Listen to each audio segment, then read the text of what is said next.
며칠 전 경기도 시흥에서 집회를 인도하고 한밤중에 돌아오는 길인데 저를 친형님처럼 대접해주며 운전까지 도맡아 주시는 목사님께서 목사님, 저희 같은 부흥사들은 인기가 없습니다 하는 그런 말을 하더라고요.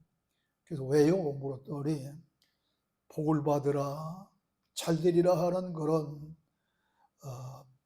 기복적인 설교를 해야 성도님들도 좋아하고 또 목사님들도 좋아하고 가는 기도원도 그러한 말씀을 외칠 때 헌금이 많이 나오기 때문에 좋아합니다. 그래요? 그런데 우리는 그런 설교는 하지 아니하고 의의 말씀만 외치고 다니니 누가 좋아하겠습니까? 그런 거예요. 그래서 제가 그래도 우리는 끝까지 의의 말씀을 외쳐야 하지 않겠습니까? 그러니까 물론 그야 그렇죠. 결론은 그야 그렇죠로 끝냈습니다. 여러분, 하나님의 귀한 말씀을 증거하는 죄종이 인기를 따라서 성도들이 좋아하고 또 기도원에도 좋아하는 또 목사님들이 좋아하는 그런 말씀만 전한다면 사실은 매를 자초하는 그런 자가 될 수도 있고 또 성도 여러분을 잘못 인도하는 자가 될 수도 있습니다. 왜냐하면 누가복음 12장 42절로 48절에 보면은 때를 따라 양식을 나누는 자가 복이 있도다 하고 말씀하시면서 만약에 이렇게 때를 따라 양식을 나눠주지 아니하고 입맛에 맞는 그런 말씀을 전하다가 오리라한 귀인이 어느 날 갑자기 와서 그러한 그 종들을 보면 어떻게 할 것인가? 주인의 뜻을 알고도 준비하지 않고 그 뜻대로 행치 않는 종은 많이 맞을 것이요 또 알지 못하고 행한 종은 적게 맞으리라 했기 때문입니다. 이 말씀은 비유의 말씀으로 누가 좋아하든지 싫어하든지 때를 따라 그 시대에 맞는 말씀을 전해야 한다는 것을 강조하신 말씀입니다. 따라서 그렇게 하지 아니하면 매를 많이 맞을 말씀이기 때문에 인기가 있어도 없어도 시대에 따라서 그 시대에 맞는 진리의 말씀을 전해야 한다고는 주님의 말씀인 줄로 믿습니다. 그렇다면 그 시대에 따라서 만난 진리의 말씀이 도대체 어떠한 말씀이란 말입니까? 우리가 그동안 들어서 하다시피 히브리서 5장 11절로 14절에 보면은 멜기세덱에 관하여 할 말이 많지만 너희가 듣는 것이 둔함으로 설명하기가 어렵다고 시작을 하고 있습니다. 그리고 때가 오래되었으므로 너희가 마땅히 선생이 되어 누군가를 가르칠 그런 입장이 되어야 될 텐데 오히려 말씀의 초보에 대해서 누구로부터 가르침을 받아야 될 그런 입장이 되었으니 이 일을 어떻게 했으면 좋겠는가 그렇게 말씀하면서 단단한 음식은 못 먹고 젖이나 그의 처지가 되었도다 하고서 한탄하고 있는 말씀을 보게 됩니다. 여러분 생각해 보세요. 젖 먹는 어린아이가 2살 지나 3살 지나 5살 지나 계속해서 젖을 먹는다고 한다면 그게 정상적인 아이입니까? 아니잖아요. 젖을 먹다가 이육에 들어가서는 이유식을 먹고 또 조금 연한 과일도 먹다가 단단한 음식도 먹고 나중에는 고기도 씹을 줄 알고 또 그보다도 더 단단한 그런 음식도 먹을 수 있는 그런 사람이라야 정상적인 사람인 것입니다.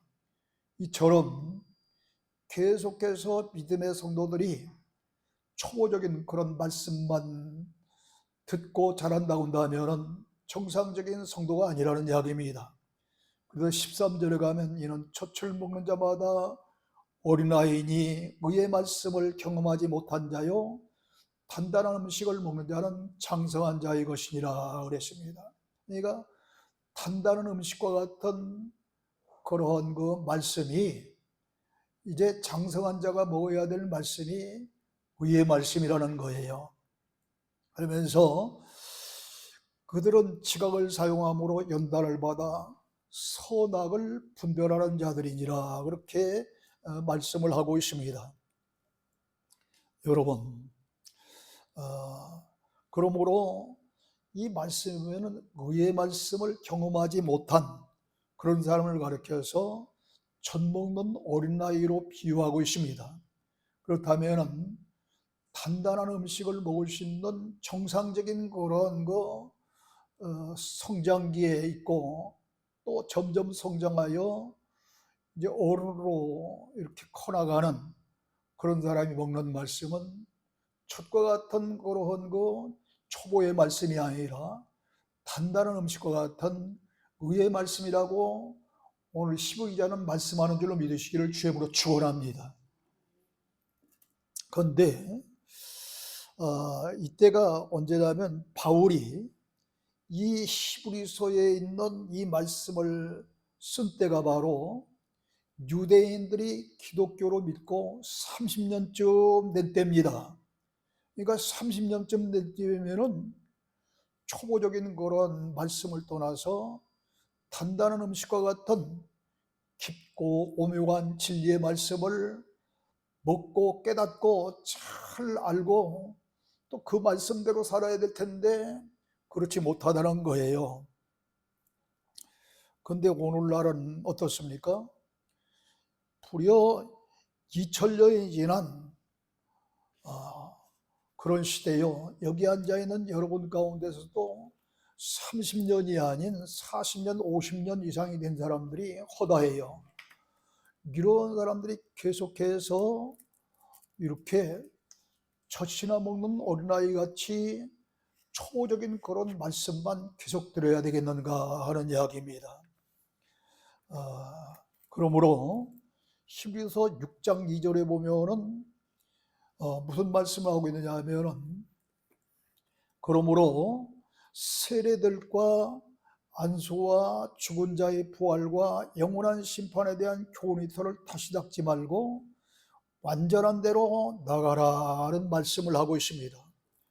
자, 여러분 우리에게 하나님께 대한 신앙도 때로는 회개도 필요하고 또 때로는 이러한 안수도 필요하고 또 죽은 자에 대한 부활에 대한 말씀도 필요하고 심판에 대한 그런 설교도 필요합니다. 그러나 이 말씀을 듣고 있는 유대인 그리스도인들은 몇 년이나 됐다고요? 30년이 좋게 넘은 사람들이란 말이에요. 이런 사람들이 계속해서 이런 말씀을 드려야 되겠는가 그런 이야기입니다.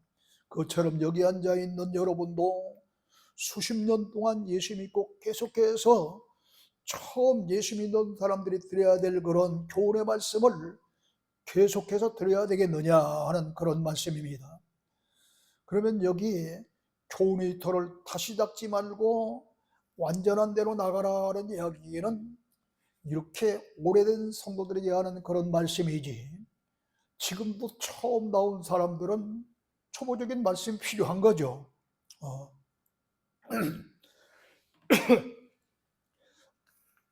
그런데 여기 완전한 대로 나가라 했는데 이 완전한 데가 도대체 어딜까요?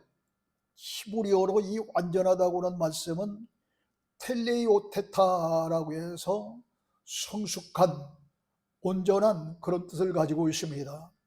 그러므로 더 이상 교훈의 말씀에 머물지 말고 성숙한 신앙의 단계인 의의 말씀을 깨닫고 그리스도에 닮아가는 그런 삶을 살라 이렇게 당부한 말씀인 줄로 믿으시기를 주의 축원합니다.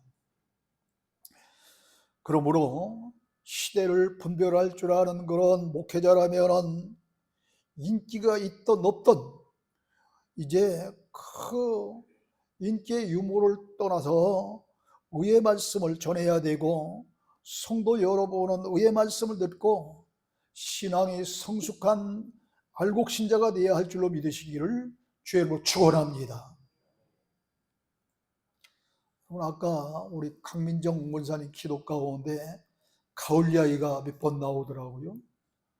지금이 신앙을 봄, 여름, 가을로 따진다고 한다면은 봄이 지나고 여름도 지나고 가을을 맞이했어요.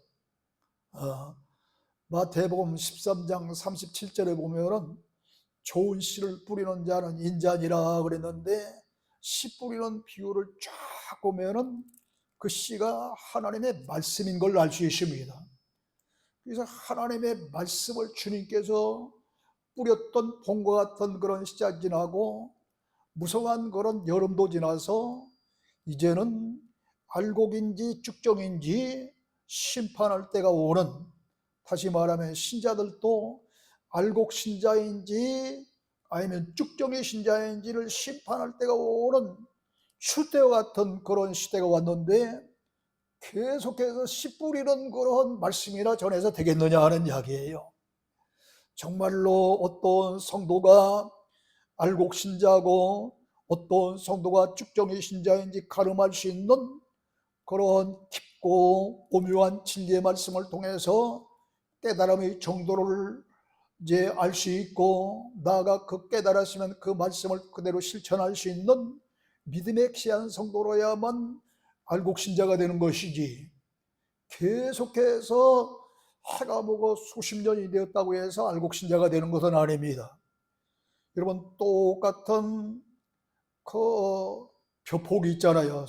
우리에게 쌀이라고 하는 양식을 제공하는 그런 벼포기도요, 똑같이 그 봄에 묘판에 씨를 뿌리고 그 묘가 잘 자라면 5월, 6월 달에 다시 그 묘판에서 묘를 뽑아서 본 그 논에 심잖아요. 그래서 한 주먹씩 심어요. 근데 가을에 보면은 똑같이 심은 그런 그 벼폭인데, 아니 잘 익어서 아주 알곡이 되어 창고에 들어갈 수 있는 그런 곡식이 있는가 하면은 그때까지도 쭉정인 그런 곡식이 있어요. 병든 곡식도 있어요.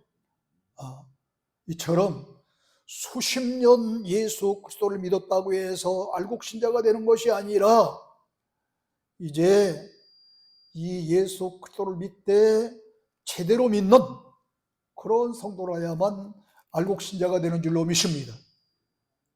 여러분, 그 알곡이 되는 그런 그 과정을 보면은 햇빛을 잘 받습니다. 또 통풍이 잘 되어서 병들거나 썩지 아니하고 견실하게 자라야 됩니다. 그리고 또 때로는 또 김매기를 또 잘 해줘야 됩니다. 이렇게 해서 알알이 그런 익은 그런 곡식이 알곡이 되는 것이지, 병들어 있거나 이게 벼포기 가운데도 속에 들어있는 것은 햇빛을 잘 못 받으니까 쭉정이로 남는단 말이에요. 우리처럼 저 시편 84편 11절에 보면은 이제 하나님이 해요 방패라 그랬으니 햇빛 대신 그런 하나님 앞에 자주 나올 수 있고, 저 동풍이 성령바람이라고 그랬으니 이 성령바람을 자주 쏠 수 있는 믿음의 귀한 성도가 되어지고, 또 때로는 하나님의 귀한 말씀이 심령 골수를 쪼갤 수 있는 그러한 칼이 되어지고, 또 말씀이 약이 되어짐으로 이 말씀을 통해서 병든 심령이 고침받고 건강한 신자가 되어야만 알곡 신자가 되는 줄로 믿습니다. 그런데요, 오늘 이 말씀 같이 봉독한 이 말씀에 보면 멸망으로 인도하는 문은 크고 그 길이 넓어 그리로 들어가는 자가 많고, 생명으로 인도하는 문은 좁고 길이 협착하여 찾는 이가 적음이라 했으니, 여기서 먼저 말씀드린 그러한 거, 인기 없는 그러한 거 부흥사, 인기 없는 목사, 인기가 많은 목사, 인기가 많은 그런 봉사하고 유사한 점을 여기서 발견할 수 있어요. 자, 많은 사람이 들어가는 거면 인기가 있을까요, 없을까요? 많은 사람이 들어가고 있어요. 인기가 있으니까 많이 들어가는 거예요. 인기 없으면 많이 안 들어가요. 또 찾는 이가 적은 뭐는 인기가 있어요, 없어요? 적으니까, 인기가 없으니까 찾는 이가 적은 겁니다. 그런데 많은 사람이 들어가는 몰은 넓고 그 길까지 넓으니 얼마나 편한 길이겠습니까? 그러므로 인기가 있어서 많은 사람이 찾는 것입니다. 그러기에 옳은 줄로 착각하고 너도 나도 이문과 같은 길을 찾는 것입니다. 근데 인기가 없는 몰은 좁고 그 길까지 협착함으로 찾는 사람이 별로 없습니다. 그러나 그 결과는 정반대로 나타납니다. 많은 사람이 들어가는 인기가 많은 큰 문으로 들어가면 멸망이요, 찾는 이가 적은 좁고 협착한 문으로 들어가면 생명이라고 했기 때문입니다. 그런데 지금까지 신자들은 멸망으로 인도하는 넓은 문은 저 세상에 있는 불신자들이 들어가는 문이고, 생명으로 인도하는 좁은 문은 믿는 자들이 들어가는 문인 줄로 알고 있는 사람이 얼마나 많은지 모릅니다. 왜요? 목사님들이 그렇게 가르쳤고 또 성도 여러분 그렇게 배웠기 때문에 이렇게 알고 있는 건데, 이건 큰 오산입니다. 잘못 가르쳤고 잘못한 겁니다. 전혀 그렇지 않습니다. 앞서 말씀드린 두 문은 모두 하나님의 자녀인 그러한 믿음의 신자들에게 하신 말씀이지 세상 사람들하고는 관계가 없는 말씀이에요. 자, 요한복음 14장 6절에 보면 주님께서 스스로 이렇게 말씀하십니다. 나는 길이요 진리요 생명이니 나로 말미암지 않고는 아버지께로 올 자가 없느니라 그러십니다. 예수님이 길이 되신다는 거예요. 넓은 길이 됐든 좁은 길이 됐든 이 길이 되시는 거예요, 예수님이. 그 다음에 요한복음 10장 9절에 보면은 내가 문이니 누구든지 나로 말미암아 들어가면 구원을 받고 또 들어가며 나오면서 꼴을 얻으리라 하셨습니다.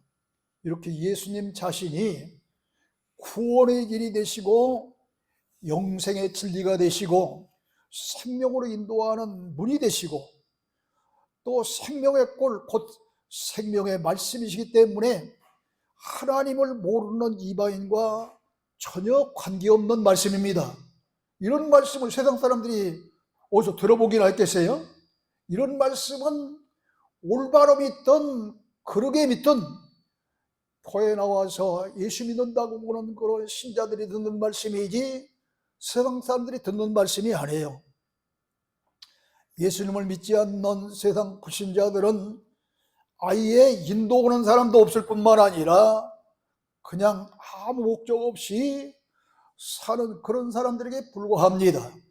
그러므로 본문은 예수님을 믿는 신자들이 들어가는 문 가운데 멸망으로 들어가는 문이 있는가 하면은 구원으로 들어가는 문, 곧 생명으로 들어가는 문이 있다는 말씀인 줄로 믿으시기를 바랍니다. 이해가 되십니까? 이게 전혀 세상 사람으로는 관계없는 문이라고, 관계없는 말씀이에요. 지금 13절에 멸망으로 인도하는 문을 소개하고 있죠. 이 문은 크고 길이 넓어 많은 사람이 좋아합니다. 그러기에 이 길은 동행하는 사람이 많아 외롭지 않습니다. 또 그런 곳에 가면 친구 삼아 외롭지 않습니다. 또 그런 곳에 가면 요즘에는 말이죠, 커피숍도 있어요. 그게 얼마나 좋습니까? 처음부터 넓게 열려있는 문이라서 굉장히 매력이 있습니다. 그러므로 믿음이 약한 자일수록 이 길은 보기만 해도 호감을 느끼고 빠져들게 되어 있습니다. 예수님을 믿는 성도가 이렇게 넓고 평안한 길을 택했다면 하나님의 뜻을 따라 사는 신앙이 아니라 자기 형편에 맞추어서 안일한 생활을 하는 사람입니다. 훗날 돌아올 대가를 전혀 생각하지 아니하고 우선 유괴를 생각하는 사람이다 이 말입니다. 요즘 코로나 이후에 우리 한국교회에 특이한 현상이 벌어졌습니다. 집에 앉아서 인터넷으로 자기 입맛에 맞는 설교를 골라 듣는 그런 사람들이 지금 무지기수예요. 그리고 그 설교를 들으면서 예배하는 일이 많다고 그래요. 이렇게 넓은 길을 택하면 성전에 모여서 예배하는 것보다 유괴일 때문에 교회 출석마저 게을리하게 되어 있습니다. 주일날 이렇게 출석을 하지 아니한다고 강단에서 목사님이 한마디 하면 지금 세상이 어떤 세상인데 이러고 나와요. 교인들 가운데 목사님들이 뷰 맞추느라고 또 한마디도 못하는 거예요. 그냥 겁나서. 저도요 참 때로는 무슨 이야기를 하다가 참 제 생각에는 좋은 뜻에서 이렇게 비유 얘기도 하고 누구 얘기도 하다가 뭐 누군가가 안 오면 혹시 내가 뭐 잘못해서 안 했나 그런 생각이 나요. 지난주에는요 이름도 없이 아무 그런 발송인이 없이 유산균 한 박스가 도착을 했어요. 도대체 아무리 생각해도 누구인지를 알 수 없는 거예요. 우리 교인 중에서 누군가가 제 생일 들었다고 아마 보낸 것 같아. 근데 제가 짐작은 가. 누구인 건지 짐작은 가. 근데 만약에 혹시 당신이 그 유산균을 보냈습니까? 해서 아닌데요 하면 그 사람은 얼마나 쑥스럽겠어요. 말을 못하고 있는 거예요. 일주일 동안 고민하다가 제가 오늘의 사에 알았어요. 오늘의 사. 감사합니다. 어쨌든 그래도 미말의 종 생일 들었다고 유산균 한 팩에 한 박스를 보내준 분 진심으로 감사합니다.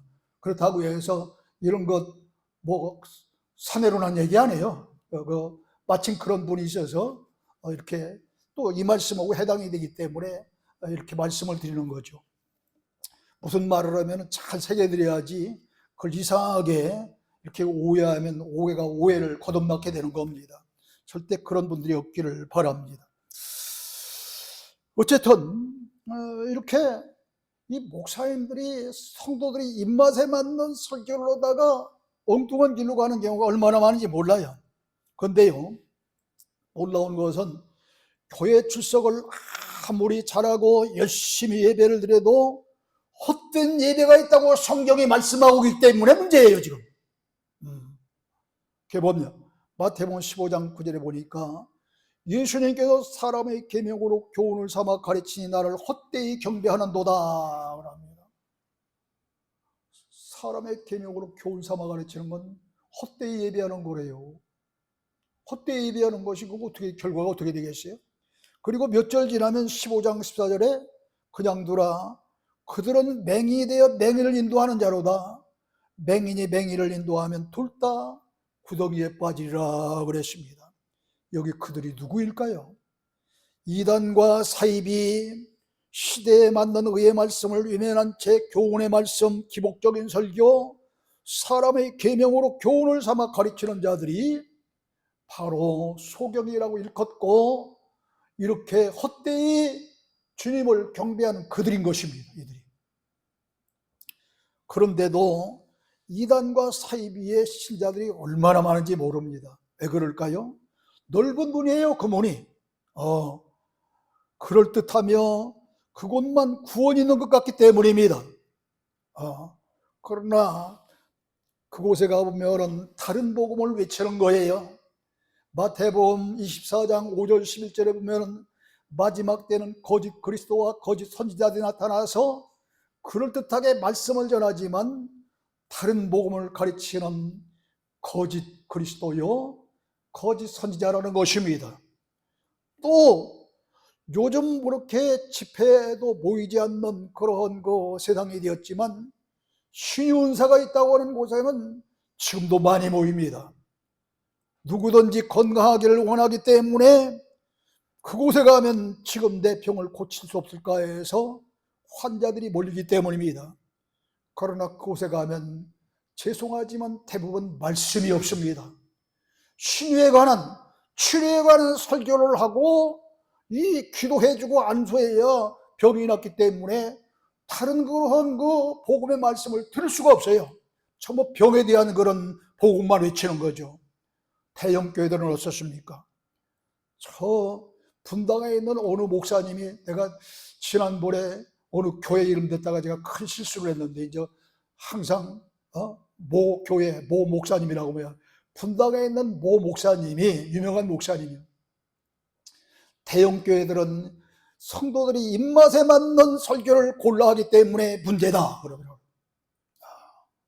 그렇습니다. 성도들의 입맛에 맞는 그런 설교뿐만 아니라 시설이 좋고 다양한 프로그램이 있고 친구들을 얼마든지 사귈 수 있어서 외롭지 않아. 그런 곳에 가면. 그러니 달콤한 그런 설교, 기복적인 설교가 있기 때문에 많이 모인다는 거예요. 제 얘기가 아니에요. 그 목사님 얘기예요. 그러므로 많은 사람이 좋아하고 쫓아가는 길이라고 해서 결코 다 옳은 것이 아니요, 비록 인기가 없고 찾는 이가 적을지라도 옳은 것이 있다는 사실을 죄 있는 성도라면 깨달아야 될 줄로 믿으시길 바랍니다.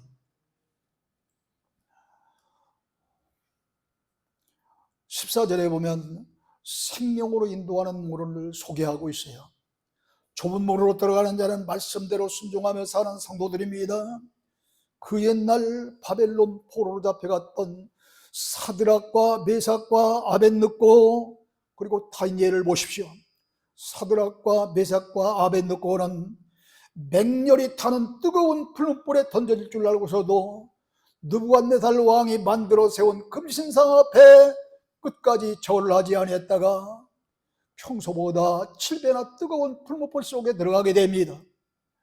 저 다니엘도 많은 그런 그 신앙이들 가운데 가장 그런 믿음이 좋은, 그리고 지혜롭고 훌륭한 그런 사람 아니었습니까? 그런데 당시 이 다리오 왕이 총리 셋을 뽑았을 때에 그 중에서도 가장 지혜롭고 똑똑하고 슬기로운 사람이 다니엘인지라 다니엘을 총애했습니다.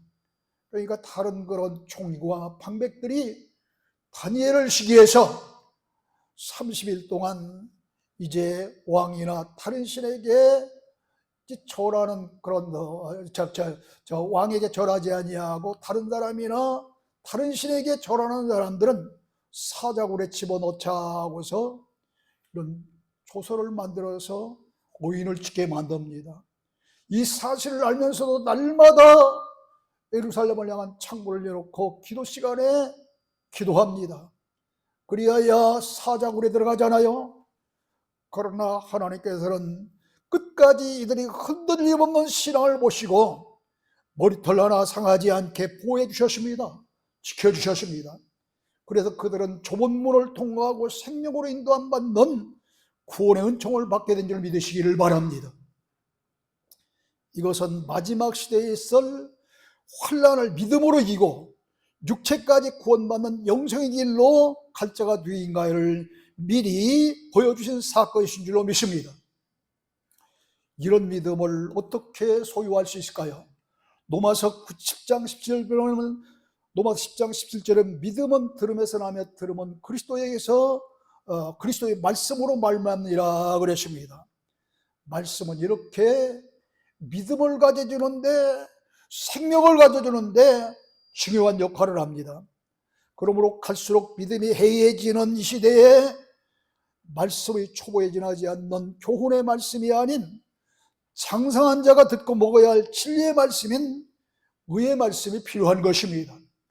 그래서 히브리서 6장 2절에 교훈이 터를 다시는 닦지 말고 완전한 나갈지니라 했고, 마태복음 24장 15절로 16절에 보면은 너희가 선지자 다니엘이 말한 바 멸망한 가증한 것이 거룩한 곳에 선곳을 보거든 그때에 유대인들은 산으로 도망할지어다 그랬습니다. 산으로 도망간다고 살겠습니까? 그동안 말씀드린 대로 에레미야서 5장 14절, 이사야서 5장 7절, 또 요한복음 15장 5절에 있는 말씀대로 사는 교회라고 그랬어요. 다음 마지막 때 가야 할 교회가 어느 교회에 계십니까? 지혜로운 성도가 되시기를 주의 축원합니다. 누가복음 17장 28절에 보면 마지막 때는 노소의 때와 같다 그랬습니다. 근데 창세기 19장에 보면은 노소의 때인 소돔과 고모라 등이 멸망할 때에 17절에 천사들이 그들이 누구냐면 롯과 그의 아내와 또 두 딸을 밖으로 이끌어낸 후 이미 이 딸들과 정혼한 사위들은 농담으로 들어서 끝장났습니다. 거기서 벌써. 그리고 이끌어낸 후에 도망함을 멸망하라, 멸망함을 면하라 그랬거든, 도망해서. 근데 19절에 보면 멀다고 천사가 지시한 땅은 곧 하나님이 지시한 땅이요 산입니다. 하나님의 명을 받은 천사이기 때문에 멀다고 가지 아니하고 가까운 소알성을 거쳐 또 다른 산으로 가서 거기서도 굴 속에 살다가 천추만대 쉴 수 없는 죄인이 되었으니 마지막 때 유대에 있는 자들은 산으로 도망하라는 이 말씀의 예표가 이미 창세기서 19장에 나와 있어요. 그래서 마태복음 24장에 이런 거 마지막 때에 유대에 있는 사람들은 산으로 도망가라 한 이야기입니다. 그런데 현실은 의의 말씀을 전하는 자가 적다는 것입니다. 그러기에 잘못하면 오해의 소지가 있어요. 뭐 이단 소리를 들을 수도 있고 뭐 저런 이야기가 있느냐 할 수도 들을 수 있어요. 그러나 다행히도 가는 곳마다 비록 적은 무리가 모이지만 그들이 듣고 아멘으로 화답해 줄 때 얼마나 감사한지 모릅니다. 그러므로 본문 14절에서 생명으로 인도하는 문은 좁고 협착한 찾는 자가 적다라고 한 것을 우리들이 깨달아야 될 줄로 믿습니다. 여러분, 한밭에 가라지가 곡식이 같이 자라고 있는 것처럼 지금은 영생으로 갈 자와 멸망으로 갈 자가 같이 한 자리에 앉아 있습니다. 그러나 마지막 때는 반드시 두 길로 나누어지게 될 줄로 믿습니다. 마태복음 24장 40절로 41절에 그러기에 두 사람이 밭에 있으며 하나는 데려감을 당하고 하나는 버림을 당한다고 그랬습니다. 또 두 여자가 맷돌질을 하고 있으며 한 사람은 데리고 한 사람은 버려둠을 당할 것이라고 그랬습니다. 역시 두 종류의 사람이 제각기 좁은 길과 넓은 길로 갈 것이라고 하는 말씀입니다. 누가복음 17장 34절에도 밤에 두 남자가 한 자리에 누워 자는데 하나는 데려감을 당하고 하나는 버려둠을 당할 것이라 그랬습니다. 이 말씀도 똑같은 비유의 말씀입니다. 사랑하는 성도 여러분, 만약 사랑하는 여러분의 가족이 같은 장소에 있다가 이런 일을 당한다면 어떻게 하겠습니까? 참으로 심각한 일입니다. 마지막 때에 생명으로 가는 진리의 말씀은 의의 말씀으로 무장하지 않고 계속해서 교훈의 말씀과 기복적인 신앙에 머물러 있다거나 아예 신앙이 없다면 이런 일을 당한다는 그런 주님의 말씀입니다. 마태복음 25장 1절로 25절에 보면 한밤중에 오는 신랑을 맞이할 열처녀의 비유가 나오잖아요. 그때에 신랑을 맞이해 혼인잔치에 들어가려는 슬기 있는 다섯 처녀와 또 들어가지 못한 미련한 다섯 처녀 그 이야기 무슨 차이였어요? 이 말씀도 비유의 말씀으로 로마서 9장 24절에 보면은 그 기름이 채워진 그러한 그 그릇은 예수 믿는 성도를 가리키는 것이고 요한일서 2장 20절 고린도전서 2장 10절에 보면 기름은 성령임을 알 수 있습니다. 그러므로 슬기 있는 다섯 처녀는 힘들고 어려워도 예배하기 즐기하고 기도하기 즐기하다가 힘쓰다가 진리의 성령을 받은 자요, 미련한 다섯 차는 자는 넓은 길인 평안한 신앙생활을 하다가 진리의 성령을 받지 못한 자입니다.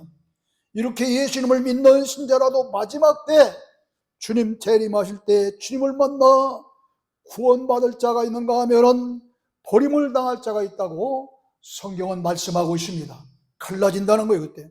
그러므로 말씀을 가르치는 목회자의 사명이 얼마나 큰 것인가를 깨달을 수 있습니다. 따라서 성도 여러분은 신랑 되신 예수님께서 다시 오실 때 그릇과 같은 우리의 심령 속에 요한복음 16장 13절에 기록된 진리의 성령으로 충만해 있는 성도, 다시 말하면 진리의 말씀은 의의 말씀으로 무장된 성도라야만 진리의 성령불을 밝히 들고 있다가 신랑 되신 예수 그리스도를 맞이할 수 있는 그런 믿음의 성도가 될 줄로 믿으시기를 주의 축원합니다. 하나님 아버지 은혜를 감사합니다. 오늘 우리는 초보